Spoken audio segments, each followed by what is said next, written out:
Okay, so we've looked at sequences before, and we remember that sequences are things where we have usually like a 2-chord pattern that goes up or down, usually down, in some kind of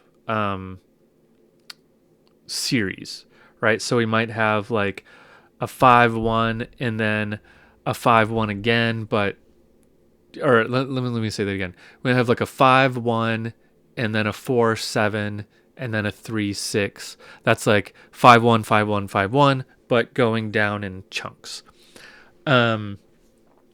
So we can do that completely chromatically, right? So that's what we're going to do here.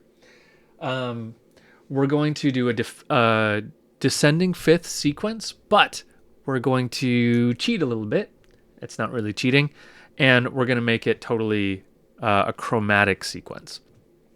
Okay. So this is going to function the same way that a diatonic sequence would, right? So diatonic means in key. So any of the sequences that we've looked at already, but